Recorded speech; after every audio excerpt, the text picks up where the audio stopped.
Oh my God, was it not recording this whole time?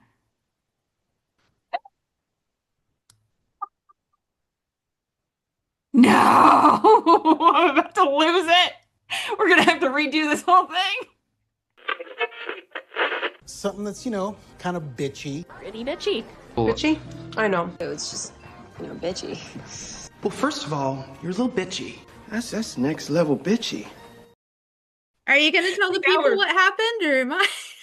I'm gonna do it. So guys, we recorded this. We thought we recorded it the first time. Turns out I shouldn't be allowed to be the one responsible for the recording because I didn't apparently start the recording button. So we're doing this for the second time. Um, I you won't know the differences because obviously you can't know the differences, but It it'll may be be a interesting. little bit more unhinged now, though. It might be now that now that Because we're we're just like, just oh my done. God. All right, everybody. We recorded this episode once already, but now you're getting take two, so we'll see how this goes. Maybe better, might be worse. You'll have no way of knowing. So today we are doing something a little different. I am not going to be doing all the talking today, though if judging by the previous version of this that we thought we recorded, I'll do plenty of talking. I can't be shut up. Nobody can stop me. But today I brought on one of my favorite human beings in the entire world, my sister, and we're going to be talking about the history of women in STEM, but specifically one woman in STEM. So yeah, let's do this again for the second time. I'll let my sister introduce herself and what we're talking about today. So. Okay, well, hi again, which you don't know, but I do.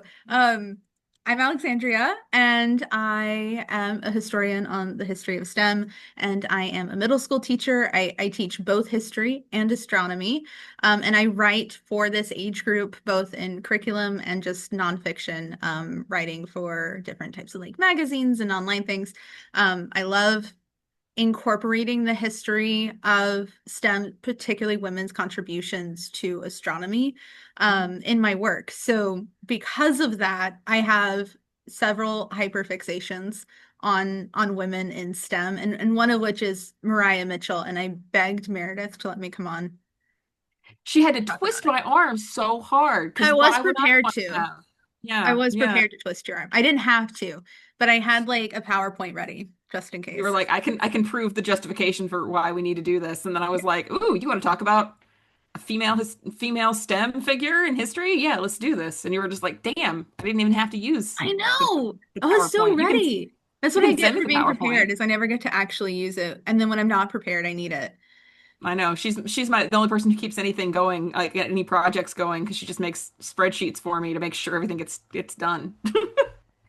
Speaking of projects, wink, wink, nudge, nudge, what we're working on at the moment. You guys don't get to know about it yet. Yeah.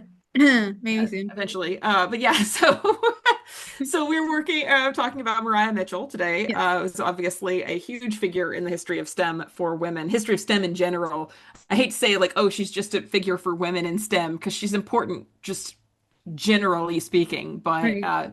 since I do talk about women's history here, she is big in the history of women in STEM. So yeah. How did you end up becoming sort of fascinated with this particular woman as a hyperfixation? So my thesis was on primarily the astrolabe, which is this amazing, really the first kind of handheld analog computer, um, primarily using the celestial sphere and celestial navigation. And through that, I studied a woman named Hypatia of Alexandria from the 5th century CE, and how she really just embodied women in astronomy, and then kind of followed that line. 'Cause she, not just her, but she's one that we most know of, starts paving this way for women in astronomy. And I just kept following those threads, which led me to Mariah Mitchell. And I just instantly resonated with her. And I think a lot of women do or will, because she achieved a lot, obviously, but she was a woman who wasn't afraid to take up space and wear many hats. Mhm. And her resume boasts things like astronomer and naturalist and writer and educator and activist. And she wasn't afraid to embody all of those multitudes equally. And I think so often women in the workforce, and it's completely justified, but we tend to get very focused on the importance of picking the thing. Mhm. And that becomes a way to define ourselves and to prove that we deserve to be in the room. Yeah. So, And you may be like very ultra specific, of maybe you won't say like I'm just a historian, but you will say my research focuses on, right. which heck yeah, wear those accolades. I'm not saying that. Um, Mhm. but just the fact that I feel like so often, especially for me, I feel guilty if I have my hands in too many things. Right. Yeah, and which is it is really difficult sometimes. So I'm right now working in an interdisciplinary department where like that is the title of our department is the Interdisciplinary Institute of the Humanities, which is like super confusing for people. They're like, we don't know what that means. What do you do? And it's like if a man introduced themselves saying they're working in that, I don't think they would get the same pushback where it's like, oh yeah, I study things and I study how all this stuff is interconnected and amazing. But when a woman does it, they're like, yeah, but what do you study? And it drives you a little crazy. It's hard to it's hard to define what you study. And you shouldn't have to. Like I study how the world is connected. That's what I do. Which sounds vague, but it's really not. So yeah, I Mhm. like that. I like that she did all of these different things and was all of these things at once, or at least in one lifetime, which is nice. So Yes, and she was proud of it and wasn't afraid to give herself those titles, which she deserved. And I think, we put these limitations on ourselves, whether that's personal or societal, it's both.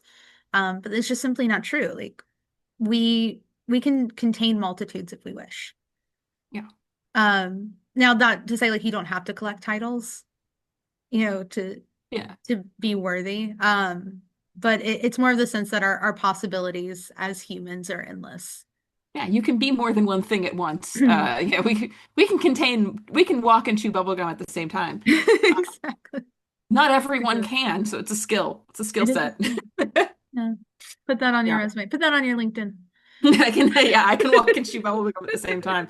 Put that on a t-shirt. Yeah. Um, but yeah, so we were talking, and when we previously recorded this, we were talking a lot about her upbringing, to start with, which I think is really interesting for people who have been listening to the podcast prior to this, because I have talked a lot about Quakerism, and the ideas of the Quaker society in the 1600s, the 1700s in America, and so she is a person who is born into a Quaker family in the 19th century, and that shapes a lot of what she does through her life, right?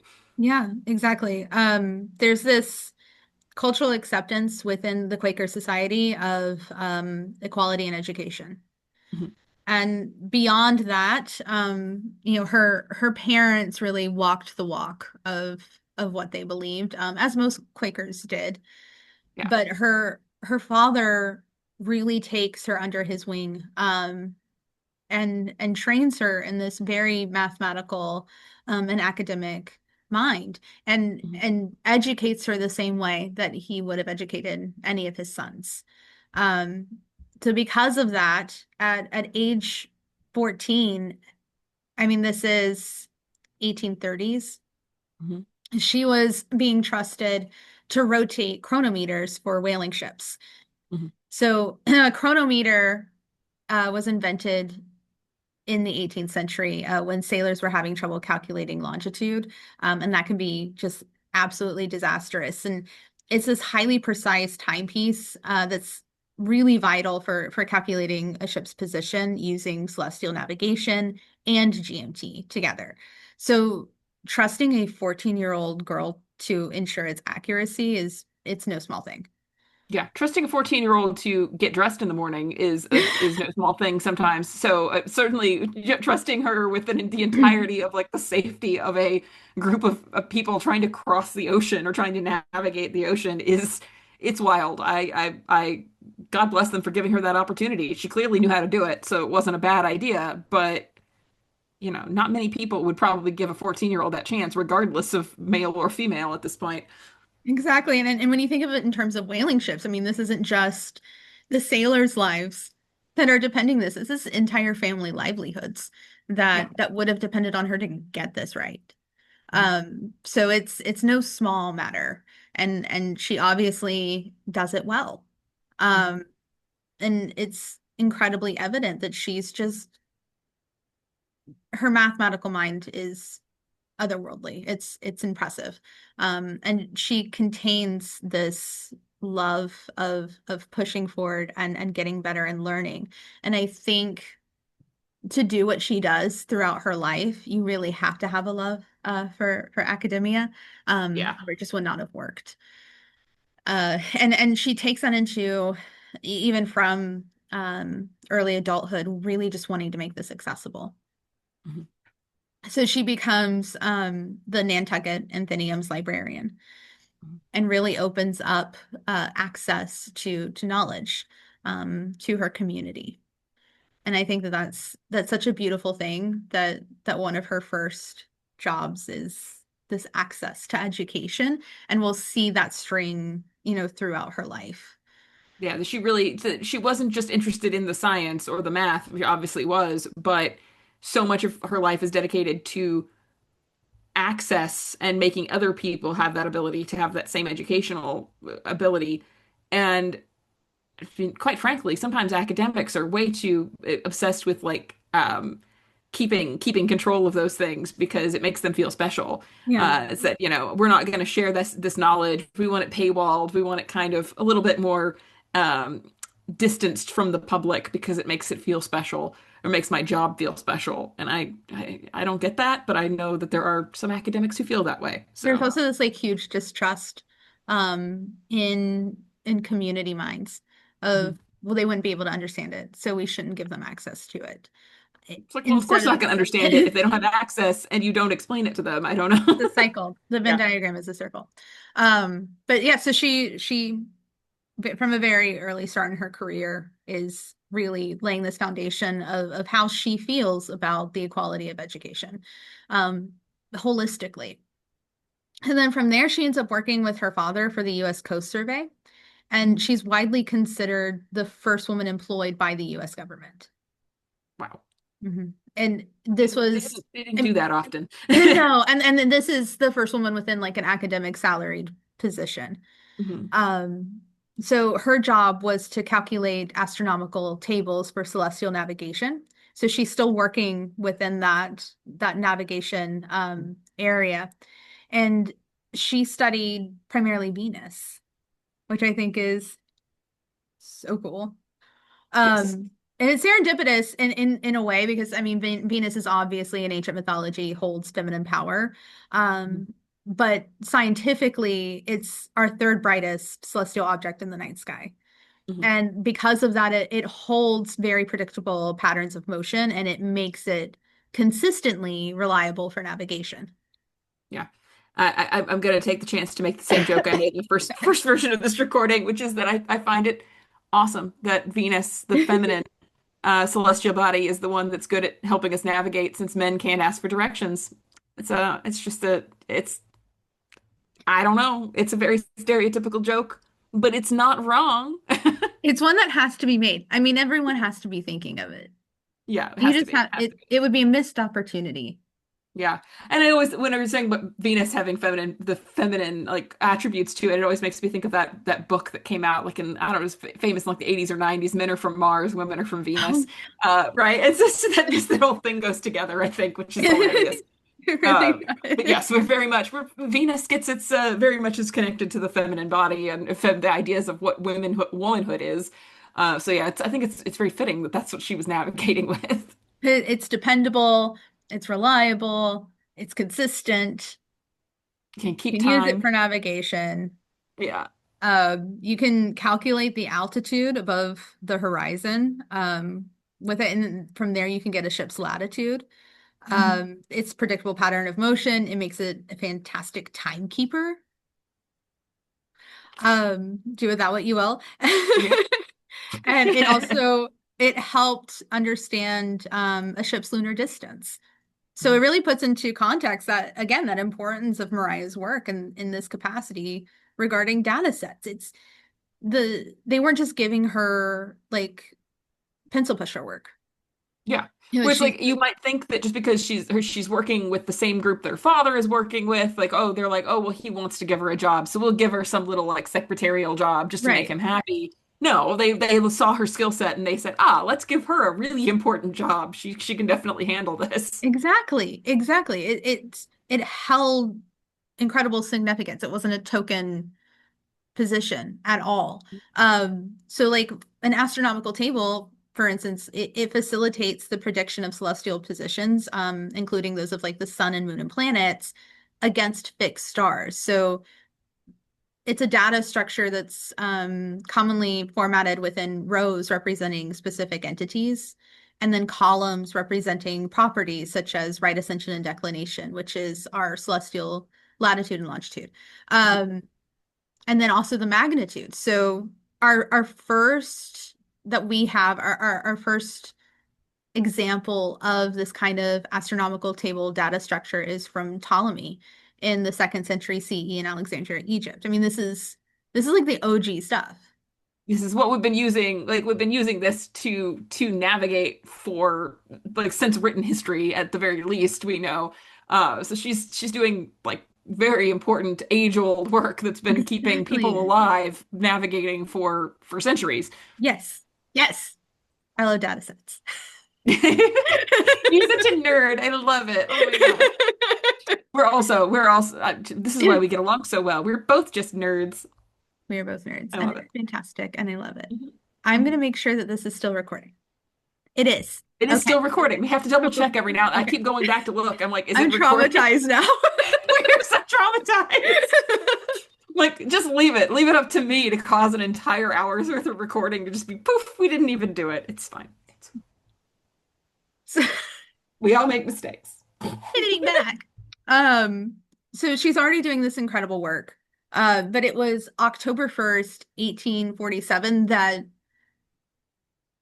arguably changes her life. And it's this turning point that really just solidifies her mark in science. Mhm. That night, Maria Mitchell identified what would become known as Miss Mitchell's comet. She discovers a comet. I love that. I want to have something named after me, but I don't know. I don't think it'll be anything as impressive as a comet. So, And I feel like we've all seen pictures of a comet. So we're like, oh, that's cool. But the significance of it, especially, um, the fact that she's doing this before photographic astronomy is becoming standard. It did exist, but like before it was standard, it's detecting a new comet. I mean, that required extensive familiarity with the celestial sphere and the ability to discern like extremely subtle deviations from known star fields. I mean, this is exactly what she's doing um, when she's focusing on Venus with those data sets. So yeah, she was she's gonna already learn. equipped to do this. Um, and then can I tell you what a comet is? Yes, please share it again. I love it. Okay. I So actually, I actually do love. I love this. How excited you get about this. So please do it again. comets are so cool. Okay. Yes, they look cool, but the way that they are formed is just it's mind-blowing. Okay, so a comet is composed primarily of volatile ices like water and then frozen gases of carbon dioxide and methane and ammonia, and that is mixed with dust and rocky material. And in its dormant state, far from the sun, a comet is essentially a frozen nucleus, typically only just like a few miles across. Mhm. But it's this in its highly elliptical orbit will bring it inward towards the sun. And then when that happens, something super cool happens. The solar radiation heats the surface, and then Mhm. the ice begins to sublimate, meaning it transforms directly from a solid state to a gas state. Okay. And that releases dust, forming a surrounding cloud, and we call this the coma. So that ionization of gases and then the pressure of the solar wind produce one or more tails. That like very distinctive tail that we see coming off a comet. Mhm. And that tail, this is the part that really blows my mind. It will always stream away from the sun regardless what the comet's direction is. Mhm. I think And that's really, really cool. Yeah, I think that's it's so cool really because cool. it's a different like before you told me this, but I always thought of meteors and comets as kind of the same, like the same concept. And of Hmm. course, but a No. meteor, it's like burnt, like it's the tail of a meteor is a very different thing than what we're seeing with the tail of a comet. Because the tail of a meteor just follows which direction the meteor is going, right? Like when you're kind of seeing that. And so it's a different thing entirely. And I had no idea that comets and meteors were that different. So They're I've not learned so even much, remotely the same thing. completely Not different body. even, not I'm even not a little bit. I'm not the science one in We'll the talk family. about I'm meteors sorry. in another episode We'll do that a because different time. Yes. not the same thing. They're not even cousins. Not even cousins. But I love that Nope. for you. Um, yeah, so I'm not the science one, okay? No one said I was the science one. So I've learned something today about this.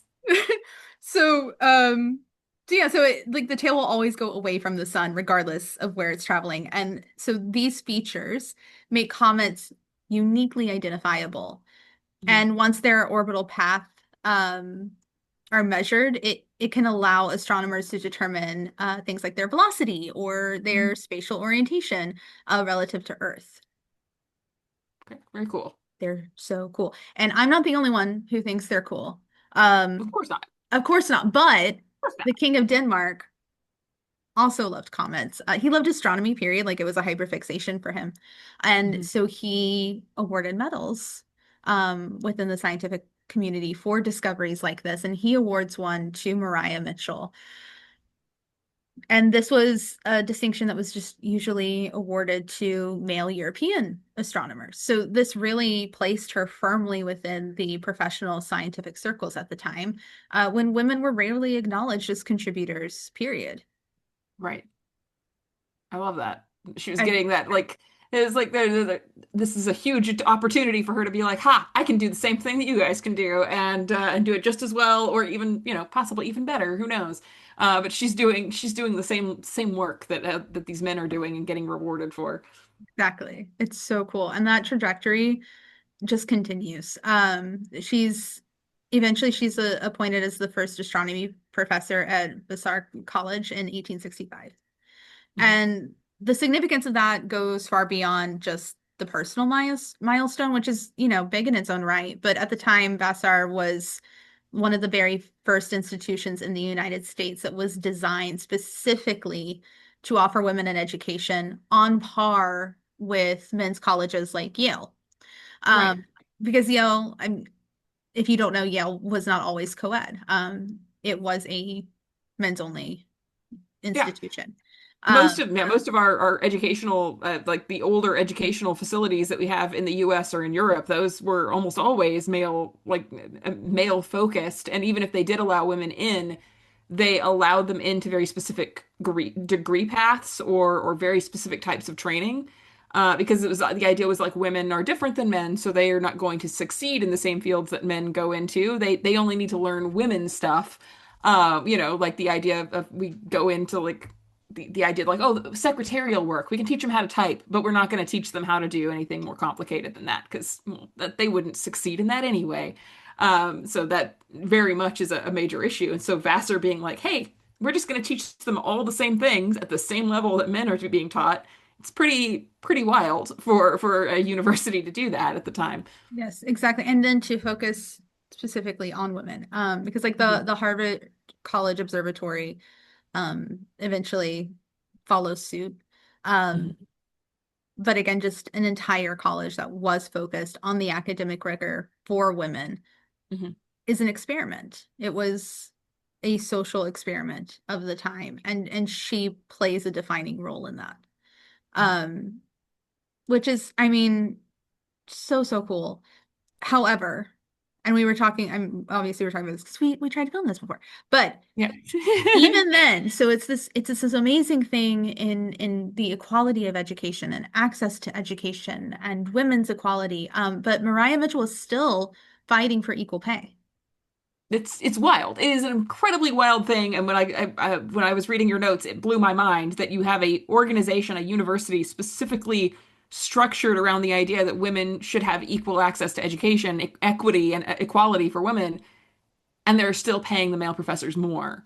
And I like I said before, I'm going to have a whole episode on the issue of women's pay gap and how that's accumulated as a norm in society over time. So I'm sure I'll be revisiting this issue um, in that episode. But it is something that is just it's so ingrained in our society that even a university at this level that is specifically created for the equality of women was like, oh yeah, we won't pay the women as much. That's just normal. That's just the way society is. And yeah, it drives me insane, but it's very baked into our culture. Yeah, it's so systemic. But like, yeah, it's wild to think of that. Is that this was supposed to be this incredible experiment, and we're still dealing with these very deep rooted systemic issues.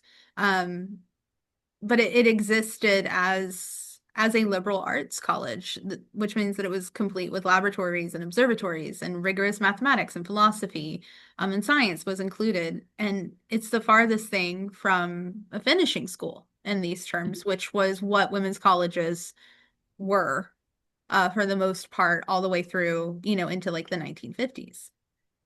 Yeah. And this meant that Mitchell wasn't simply stepping into just a new role. Um, Under her leadership at the Vassar Observatory, she became not just a facilitator of a teaching space, but was creating an academically rigorous research environment. So students were learning to calculate star positions and measure planetary transits and compare observational data the same way that their counterparts at men's colleges were expected to do. They didn't get off easy. She held them to that standard. Yeah, absolutely. And I think that's such a I'm sure there were the occasional students who went into this college still thinking that it was going to be sort of an easy, oh, I took this for fun. Like I'm literally just a girl. I don't want to, I don't want to have to do all this math and science. I'm just doing this for whatever reason. But I think it probably a relief for some of them to go into a academic field, go into an educational facility and not be talked down to or condescended to or expected to do Mhm. less just because they were a woman. Right. Because we still have that. We still see that today where, you go in and it's like, well, you're in the STEM field, but you're a woman, so you're not expected to succeed as much as the men Right. at that level. So I can imagine a certain level of relief from the kind of women who would want to go to this university saying, "Oh, okay, you're expecting something from me. I'm going to rise to the occasion." Exactly. And to be seen as an astronomer, because most women who were able to break out professionally within this field were computers. Mhm. And that is amazing in and of itself. Uh, Yeah. Being a computer, like not computer, Yeah. but computing mathematical equations, spectrographs, which it's like a whole other thing with calculating like light from stars. Um, Being seen as a whole, just as an astronomer, was a big deal. Yeah. You're not just somebody who creates data for real astronomers. You are the Exactly. astronomer. Yeah. Exactly. Exactly. And what's crucial is that Mitchell's scientific work existed alongside her social principles and was not apart from them. So her work in activism is sometimes framed as like a side note to her scientific endeavors. And it's a shame because, like, as we can see of her, even just in her role as a professor, it's central to how she understood her role in everything. Yeah. She didn't see education and science and civic engagement as separate realms. And to her, they were all connected by the same principle of intellectual equality. And that really stirs back to her Quaker roots. Yeah. And as I was saying before, Quakerism, it's not it is a full life philosophy. It is not just something that you go to church on Sunday and sit there and listen to a sermon and then go home. There isn't even sermons in a Quaker church. It's the concept of what Quakerism is completely different than what any of us who grew up in Christian backgrounds would expect from that angle, but it's about learning to speak and to share what you believe, and not just within the context of your meeting house, but to go out and share those ideas with the world. It's a huge part of why Quakers got into so much trouble back in the day, Yeah. because the entire concept of it is like, if you want to just stay in your little Quaker community and practice what you preach there, we can all ignore you. We can pretend that you're just some weird cult over there and not deal with you. The problem is that Quakers continuously came into society and said, "You're doing this wrong. Slavery is wrong. Subjugating women and making them second-class citizens is wrong. This is not what should be happening in a Christian society. We don't believe in this." And they would go into Puritan areas or Catholic areas and say, "Hey, you're not very good Christians, actually." And that had a tendency to piss people off, unfortunately, back in the Oh, 17th and 18th centuries. So, I mean, she's just carrying forward a long-standing tradition within Quakerism, which is going into the public area and saying, "Hey, you're doing it wrong. Here's a better way. Let's focus on having people who are skilled at a job do the job, yeah. do the education, not just on focus on what's in their pants as proof of their intellectual capability." Which I love that about Quakerism. I'm not a Quaker, but I do feel a very keen like connection with them on that level, to the point where I'm planning a little bit of a little trip to one of the Quaker kind of holy sites here in England, Oh, I love probably that. at some point. So, one of the ones I talked about in my episode on Quakers, because it's huge. The mother of Quakerism has her home Oh, on cool. the west coast of England. I'm on the Oh, east okay. coast, so it's going to be a little bit of Yeah. a trek to go over there. But Ooh, you should plan that. maybe maybe over maybe over spring break. I don't know. We'll see. That'll We'll see be how so that goes. But cool. yeah.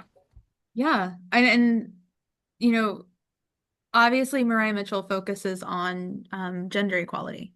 Mhm. But to her, equality would have been holistic and all-encompassing. So the Mitchell family home participated in the island's abolition network, and then in the decades leading up to the Civil War, she attended and supported anti-slavery lectures, many of them hosted by figures like Frederick Douglass. So she really did have this understanding of equality needing to be all-encompassing. Mhm. But she does expand into the women's rights movement as she becomes a prominent educator and realizes that she's placed in a position where she can really let her voice be heard within this movement, especially regarding academic equality. Right. Yeah. So she worked alongside women such as Elizabeth Cady Stanton, and she argued that women's intellectual equality demanded political equality.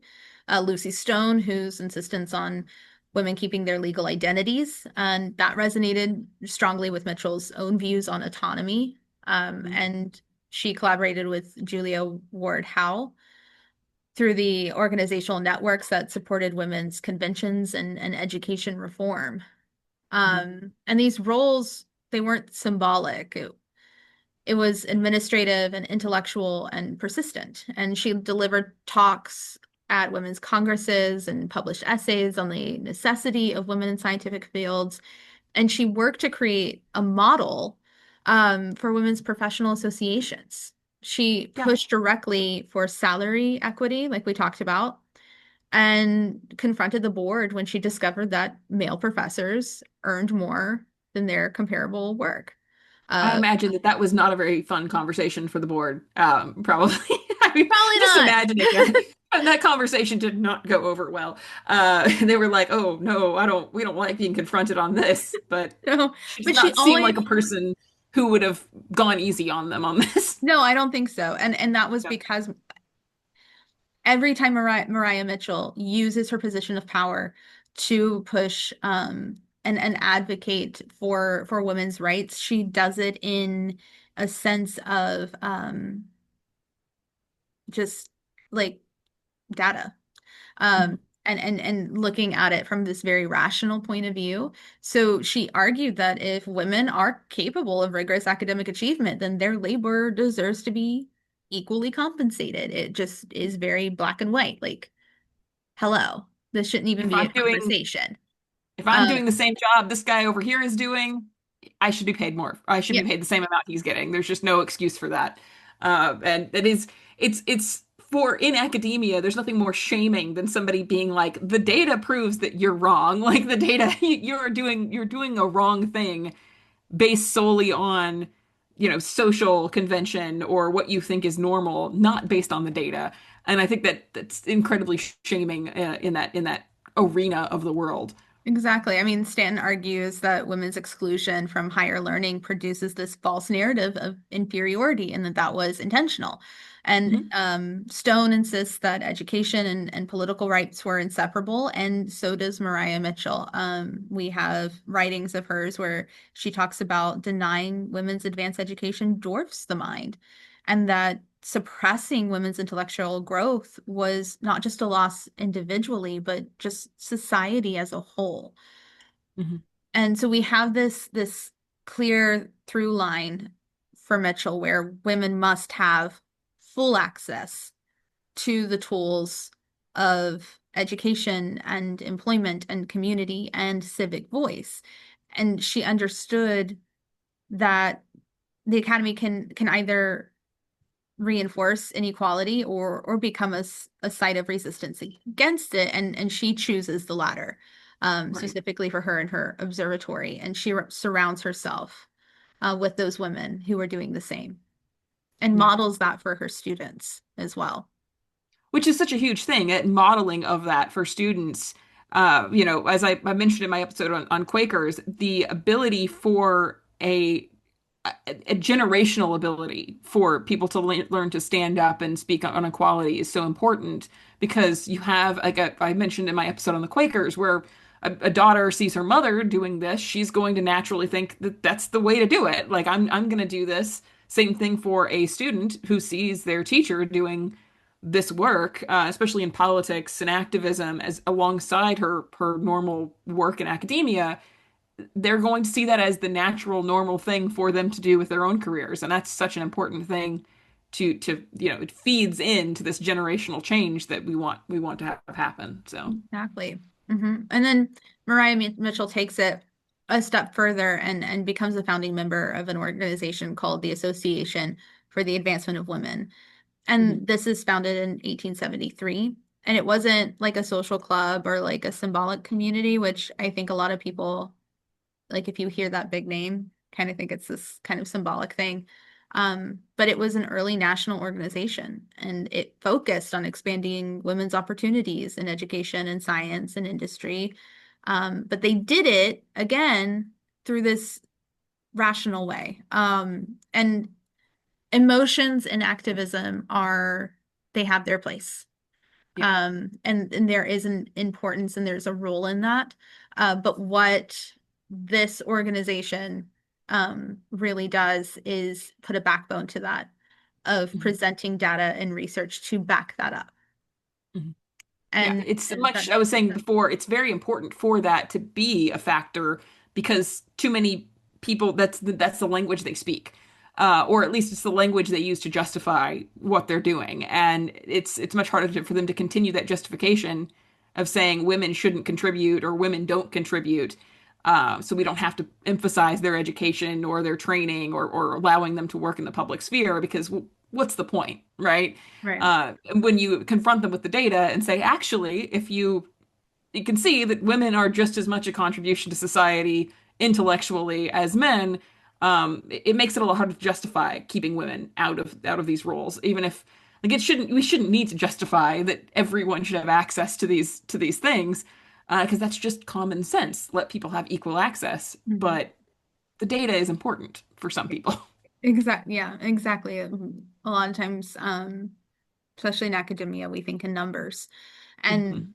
by doing this, it bridged this thing between the rights movement and then the emerging professionalization of women's intellectual labor. Mhm. So she was the organization's one of their most visible scientific voices. And they would bring her on with leading reformers across disciplines.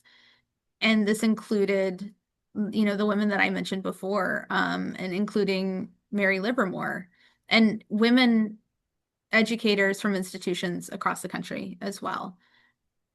And it made it unusual for the time because by doing this, there was this wide range of topics. It wasn't just focused on women in science or women in astronomy. They spoke on all issues, not even Mhm. just suffrage. So they're looking at things like the inequality in public health, labor conditions, education reform, access to scientific training, property rights, and the representation of women in academic societies. And I think that that's incredibly important because it shows this understanding that it's all interconnected. Yes. There's so many systems that are created without women in mind or created intentionally to keep women out of them. And so much of our like we're still going through this today, which is that women aren't taken seriously in by doctors. They aren't taken seriously when they have complaints, and things like just the fact that crash test dummies are created based on male body types and shapes, right? Hmm. Where women aren't even considered in the research, and it's mind-boggling and just and anger-inducing, right? Because it's like, oh, we're just not even going to focus on women's existence in major public issues, Hmm. because why would we do that? Men are more important. We'll just focus the research around them. Yeah. It enrages me. It enraged these women in Hmm. this time too. And it's ridiculous that this is still something that we're still having to talk about. Um, Right? We're 150 years ish out, and it's like, well, really, we're still having to argue about this. exactly. I mean, Mariah Mitchell put it perfectly that when women are diminished from scientific fields, the field is diminished because you're alienating and excluding half the population. Like it's just common sense.